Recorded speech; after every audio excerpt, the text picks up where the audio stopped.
All right. Hello and welcome to the Learning Resource Center update for faculty.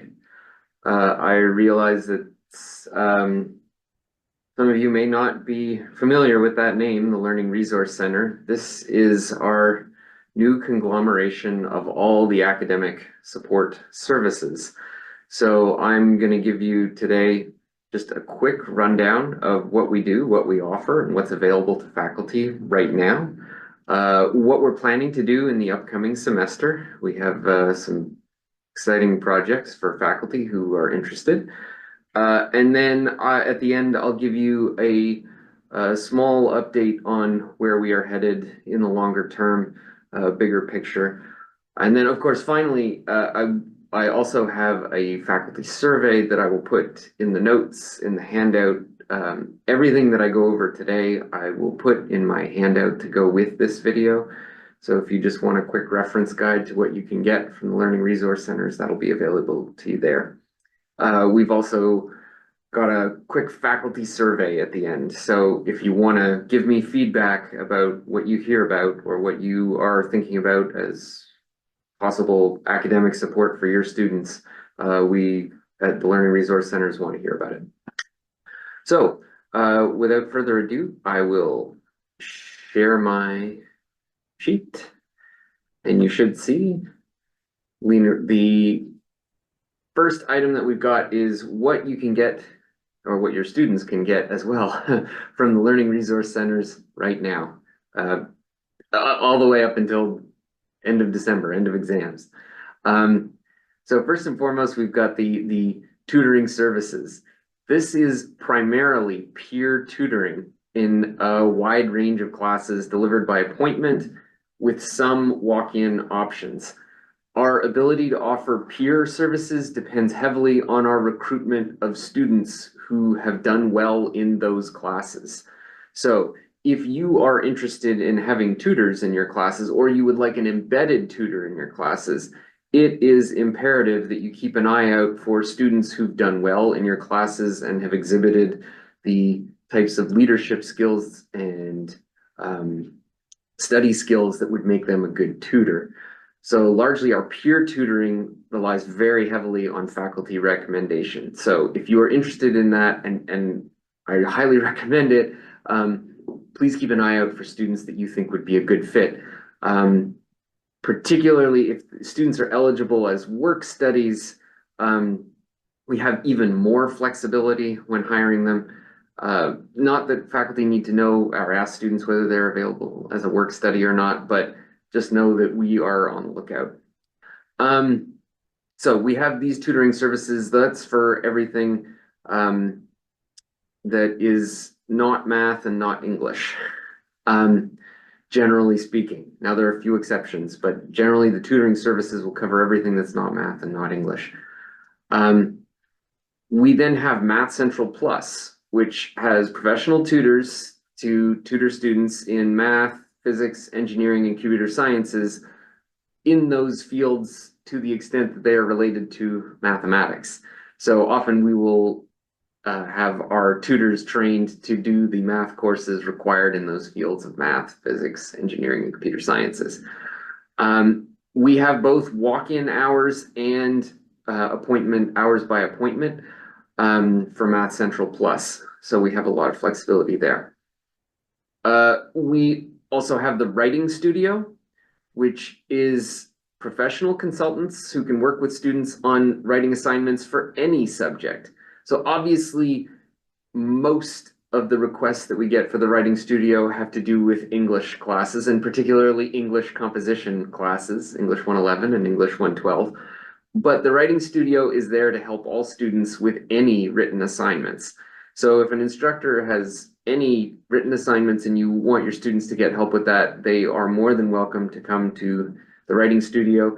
The consultants that we hire for the writing studio typically have a master's degree in English or something commensurate. So most of them will be eligible to teach as adjuncts, and some of them are active adjuncts in our English classes. So if you have any kind of writing assignment, and it doesn't have to be English, you can send them to the writing studio. Again, we have walk-in options and we have usual business hours. In the sheet that I'll be handing out, you'll be able to link directly to any of these services and you can see their exact hours of availability. We've also got in the Learning Resource Centers, the library, which in terms of the academic support, most immediately, that's research and citation assistance from our librarians. That can be done by appointment or with walk-in during our library business hours. But there is also a 24/7 library service online, which is a live librarian that you can chat with 24/7 through the library services. We also have all the other preponderance of library services, databases, books, magazines, video. We've dabbled with some other content. Currently we have a really big laptop loaner program. So students who don't have a laptop and need one can apply to take out a laptop from the library.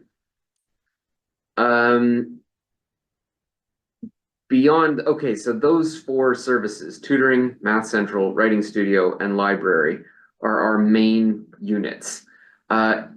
Most of them have some form of embedded classroom options. So tutoring services, the Writing Studio, and the library, they have some form of embedded services. Sometimes that's an embedded librarian. Sometimes we'll teach a module for your class. So, in the case of tutoring services, if you have a particular group and you know that they need help, you can reach out to tutoring services and see if we have a tutor available. Again, that a lot of, especially when it comes to embedding students, it is extremely helpful if faculty have already been on the lookout for students who've done well in their classes and can recommend students to us. We are doing our own recruitment, but we rely really heavily on faculty to give us those leads on students. The last service that I will mention that we also have that is really quite adaptable is BrainFuse. So this is 24/7 live online tutoring available to our students. Students are capped at a couple hours to start with. However, if they reach their cap, they can simply reach out to us and we can discuss extending more hours for them. However, this is essentially a service that is available any time of day or night. It can provide tutoring across the spectrum, and it really is our stopgap for when services are not open, when we don't have when we're not in the physical buildings. This is how students can immediately get help. So this is what we offer. That's what we offer currently, and what I'd like to talk about next is a project that we are embarking on for next semester. So we'll be meeting with faculty this semester and the beginning of next semester, trying to get this off the ground. What we would like to do is more intentionally build LRC services into existing courses. And I understand that a lot of faculty, when they hear that, think, oh, great, another to-do list for me. But the idea behind this is for us to integrate ourselves into your classes in a way that reduces your workload. So if you students are struggling on a particular assignment and you know that every time you're having to explain it a dozen times over, this would be the ideal situation to bring us in. What we want to do is sit down with you and the LRC staff and a CETL instructional designer, and we want to work out what is the best way for us to support you in this particular class. We would love to be able to build our services into your assignments. So if you have students that have a research paper and you want to send them to the library, so they explicitly have to go to the library or consult with a librarian, we are more than happy to work with you and figure out what is the best way to coordinate that. Or let's say for a particular unit that students struggle with verb conjugation in Spanish, and you know there's one unit that they always struggle on, and you put our service in there, you say, okay, for tutoring services to help you with this, go here. So we're more than happy to work with you to embed one of our services in a particular assignment, in a particular module. And what we really want is guidance from the faculty on what's the learning outcome, what's the assignment that your students, your particular students need help with. We'll also, when we sit down with you, we'll be talking about tailoring content. So if you need a problem bank and it needs to be created, we're happy to start working on that for you. Similarly, we're willing to look into, if you need different exercises, and we have you as the content expert, we have an instructional designer, and we have the tutors all in one place. We can coordinate, well, what's the best kind of support for your students when they are struggling on that particular assignment. The last thing that we would love to work with faculty on is to create the modules that train the tutors. A lot of our tutors, they are students, they are peer tutors, and some of them are professional tutors as well. However, they're not sitting in your classes necessarily. So if we can get the inside scoop from you, this is the content that my students struggle with, and we can design the modules that the tutors can then use as their default. So when they meet with a new student, they can check, does this student have this set of skills that I need for this particular class? And if so, well, we can go to this module and we can work through it. Or if they already have those skills, then the tutors will use their professional abilities to decide, okay, what kind of support does this student need? We are looking for any faculty that are willing to sit down with us and work on these types of projects. So how can we embed our services for you? If you're interested, you can fill out that faculty survey and just let me know in the notes. You can also send an email to me directly, tbronstetter@reynolds.edu. Okay. So that's what's coming up next and soonest. After that, we have our LRC projects. As the new Dean of Learning Resource Centers, I've been tasked with thinking about and redesigning all of our content and its delivery and its organization. And this has been broken up into a few pieces that I think faculty might be really interested in. The larger college is doing a website redesign, and part of that is going to be redesigning the LRC. Right now, if you go to one of our units, like Math Central Plus, you might be able to get in there from the main site, but then it may not link to the other units. And what the principle that I am working from in our redesign is that when our students come to us for help, they don't really differentiate between the different kinds of help. So for them, a flat tire is going to be the same thing as, getting an F on a history paper. They're going to see those things as like, well, those are both problems that I've got to solve. So really what we are trying to do is make it so that once students get into the academic support and even, more generally the support services, that they're able to easily find their way to what they need. So a lot of that is going to be, streamlining our sites, getting our schedules so that they look, so that you don't have to hunt and peck through different sites to get different schedules for each of the units. A lot of that is going to be pretty technical. However, if faculty have any ideas about our website, and if you're a user and you have feedback for me, I'm really happy to talk to anyone about that. Second larger project that we'll be working on, and this will be probably after we've done the bulk of the work for the website redesign, will be a consolidation of our services. So right now we have 4 units that are in at least 3 locations, and then double that because we have 2 campuses.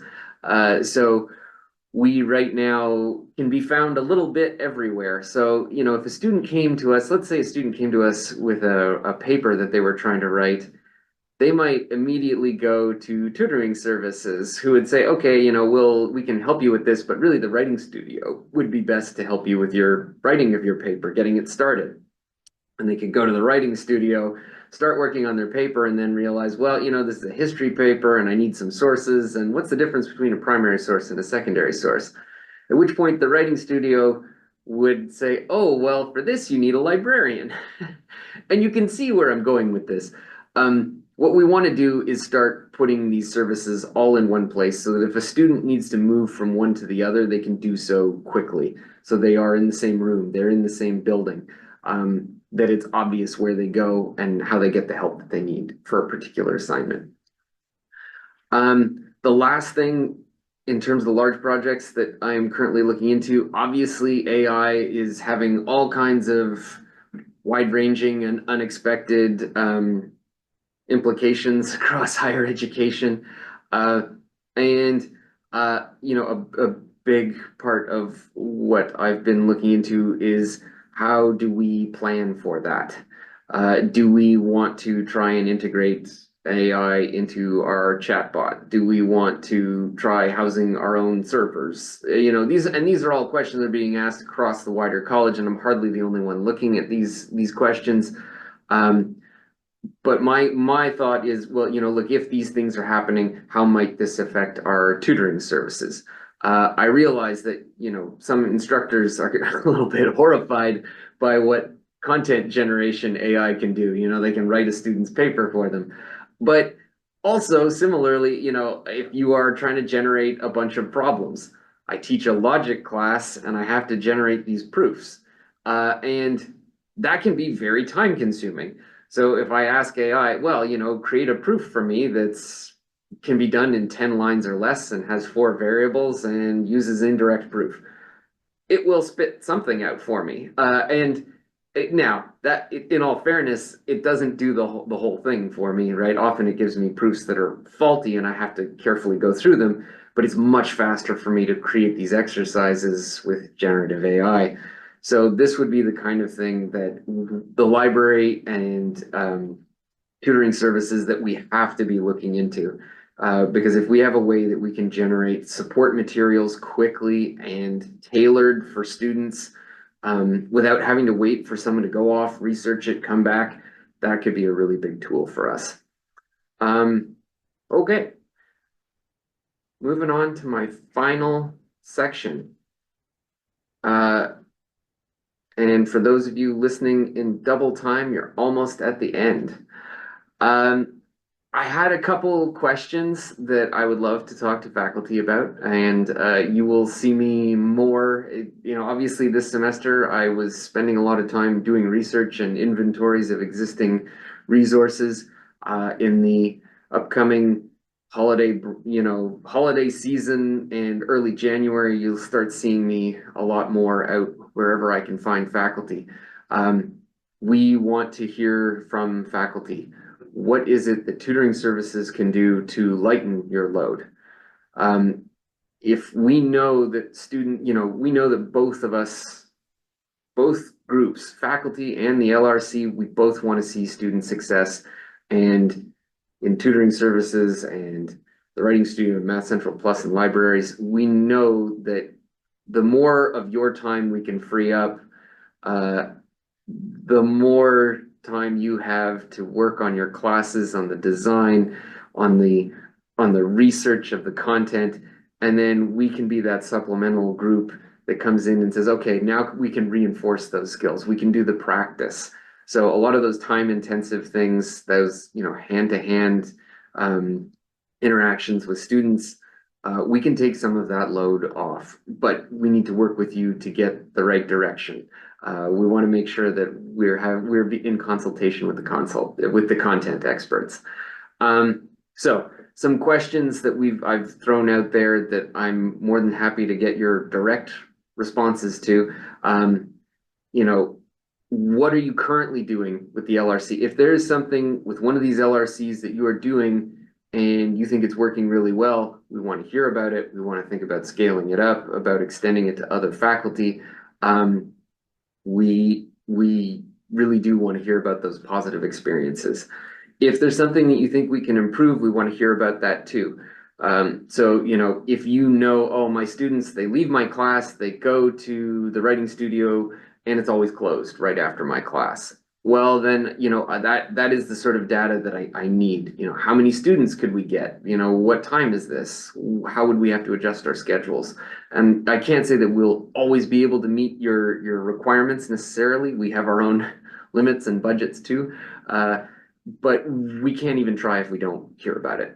Um, we would love to hear about changes that you would like to see. So, or, you know, things that need to be added, if there are databases that you need, if there's a type of service that you guys think students need, or if there's a way that students can approach these services that you think is important, we want to hear about that. We'd also love to hear what your students are saying. So we know that faculty are the closest link to the students. So we can run our own surveys, we can ask students ourselves, but very often faculty know what the students need and they're talking to the students. So the students are telling them what they need as well, and we want to hear that. So finally, at the bottom of this handout sheet that I've got is a link to the faculty survey. So again, I am more than happy to take questions and comments from faculty directly, tbronstetter@reynolds.edu, or you can fill out this faculty survey, and that will give me more data that I can then use in larger comparisons, that I can use as my ammunition moving forward, making arguments for how the LRC should operate. We know that having faculty buy-in and faculty cooperation is key. So everyone who's filled out that survey, thank you so much. Everyone who's going to, I truly appreciate it. That is all I have for today for the LRC. Thank you guys for getting to the end of the video. Appreciate it.